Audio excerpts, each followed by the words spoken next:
We are the Corny Scientists. My name is Jacob Ruiz. My name is Connor Parrish. I'm Giang Huang. I'm Haley Krusher. All right, let's get started. So, we're going to start with an introduction, just who we are, what our company aims to do, and then we're going to go through our process, which is how we synthesize our biofuel. From there, we're going to go through some health, safety, environmental mentions, and then after that, we're going to go through an economic analysis of our project, and then just a conclusion. So, every year, Georgia corn farmers produce over 200,000 tons of waste in the form of dried corn stalks. Our company has negotiated contracts where we will be able to obtain 5% of those, so 10,000 tons every year, and we will try to use that corn stalks to create a profitable biofuel. And for that, we've chosen Furfural, which is a component in many jet fuels.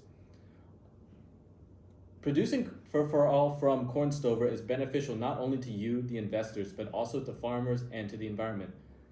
So it's beneficial to you because we are creating a profitable product in a growing field. It's beneficial to farmers because after corn is harvested, much of the dried corn stalks are left in the field where they pose a significant fire hazard because they're the perfect tinder for field fires. And our product is beneficial to the environment because we're creating a more sustainable jet fuel. According to Ted Anton of the Wall Street Journal, biofuels today comprise just 0.1% of the jet fuels in use. But because a lot of airlines are aiming to reach net zero carbon emissions by the year 2050, aviation biofuel, the field is poised to grow. Many of the biofuels in the market today are synthesized from vegetable oils or animal fats, which are refined. However, none of these processes have really taken off due to supply chain issues or storage issues. Our process avoids these issues due to our direct connection to Georgia farmers where we get our biomass from, our close proximity to those farms as our plant is located in Savannah, Georgia, near where the majority of Georgia farms are, and also because of our close proximity to the shipping lanes of Savannah. All right, now some key aspects of why you should invest to the Corny Scientists. First, this is a technology worth developing. We provide a sustainable alternative to traditional fossil fuels.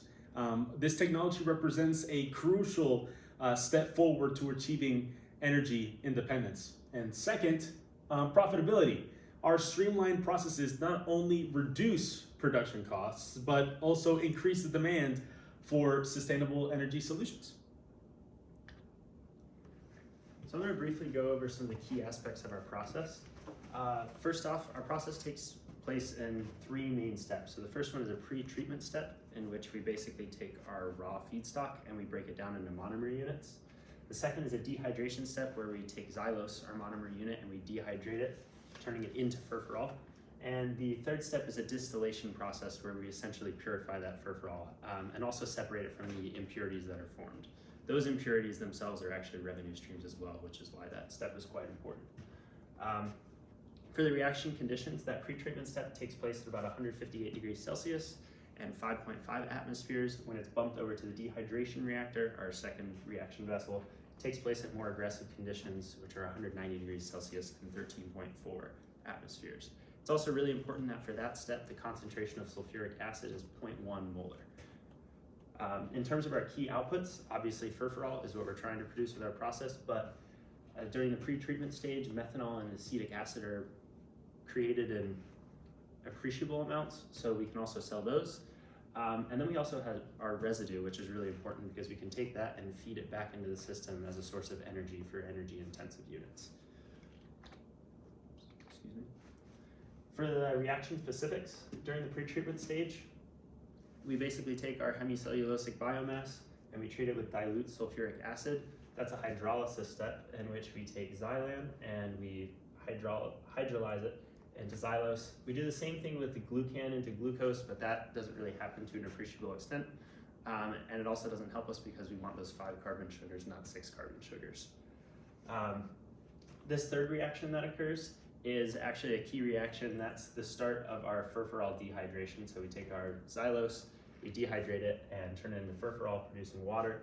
These two reactions that occur are actually those side reactions that produce our impurities that we can later sell. This one right here is the conversion of xylose into acetic acid, and this right here is the conversion of xylose into methanol. What essentially happens is we take our products from the pretreatment step, we push them over to a neutralizer in which we remove the sulfuric acid using calcium hydroxide as the neutralizing agent. That produces gypsum and more water. And then finally, after that step, we're able to push it to our dehydration reactor, which again is an acid catalyzed step. That's a dehydration. We take our xylose, our 5 carbon sugars, and we strip all of those OHs off, and then we essentially end up with furfural, which is our product of interest. This right here is a PFD of that process, so a nice visual aid for what's happening. This is everything that we're putting into the process. We mix it with a mechanical mixer. We then push it to that pre-treatment reactor, which is that treatment in dilute acid, the hydrolysis step. That gives us our monomer units that are then processable. So we take that mixture, we push it to a neutralizer where we get rid of the sulfuric acid that was originally used in hydrolysis. That produces gypsum, which is removed by this mechanical filter. The mechanical filter also separates some of our other solid components, so that's any leftover lignin, any leftover biomass that's not being used. And essentially the only thing that comes out on the other side of that filter is xylose, water, acetic acid, furfural, and methanol. We take those things, they end up in our second reactor, which is a stirred reactor. That's our dehydration reaction. That primarily produces furfural, and that's a reaction that occurs in 53% yield. So starting at this reaction, we have 90% conversion of xylane into xylose. That xylose then goes on in these 3 sub-reactions where 9% of the xylose gets turned into furfural, and then 8% of it gets turned into methanol, and another 8% into acetic acid.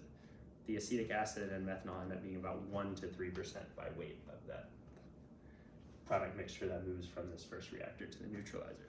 And then what happens after that is we move out of the second reactor. Furfural exits the top of the reactor as a steam condensate, and then what we see is basically all of our other items, our xylose and our water, they exit the bottom of the reactor just as a sort of liquid mixture. In addition to that furfural coming out of the top of the reactor, we also see our methanol and acetic acid as part of that condensate. What happens is we then push that to distillation, where because of the proportions the components are present in, it's actually an azeotropic distillation. We use that to separate out the furfural, essentially purifying it. And then we take our methanol and acetic acid, they're separated out from that, and that makes them sellable products. So by doing that distillation, we're not only purifying our furfural product, but we're also creating additional revenue streams that can help increase the actual profitability of our entire plant. One thing is there are alternative production methods available, specifically in that pretreatment step. It can be acid catalyzed or enzyme catalyzed. We chose the acid catalyzed approach because sulfuric acid is easy to obtain and it's also cheaper. In the case of an enzyme catalyzed approach, while the yield is about the same, enzymes are more expensive, and for a small firm like us, the R&D required to essentially optimize those enzymes is really expensive, and we don't have that sort of funding yet. Additionally, when you have to deal with the waste products of an enzyme catalyzed process, that starts to get really, really difficult. It's much easier to simply neutralize the acid as needed, and then if you have a catalyst, it gets reused anyway, so you don't have to worry about treating it. Okay, up next is health and safety, and the 2 processes that have the highest potential risk are the hydrolysis reaction and the distillation process. The hydrolysis reaction uses acid, which can be corrosive and poses a potential risk to health workers or to the workers.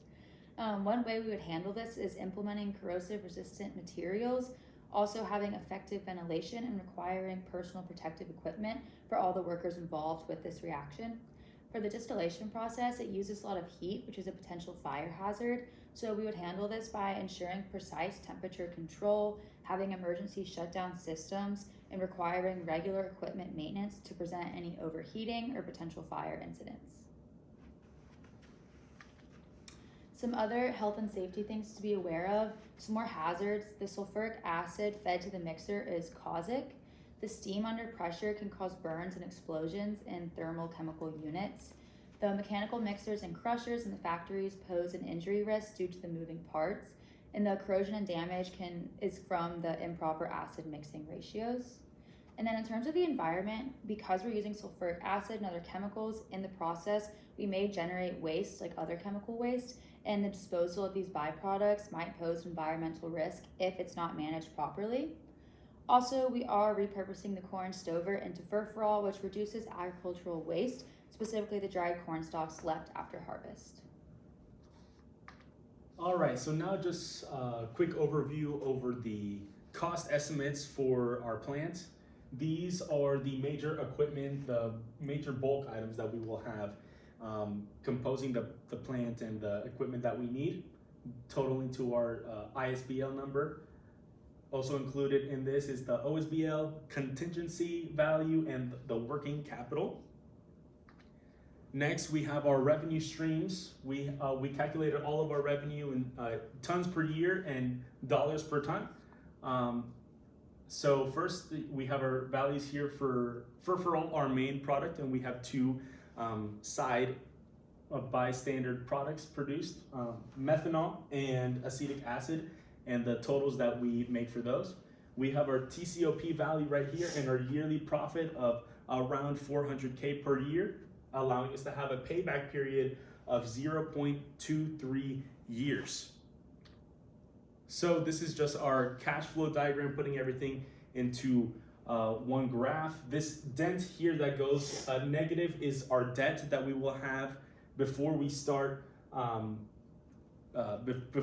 mass production. But in around 2.5 years, when we start the mass production, you can see the exponential growth from the profit that we make per year.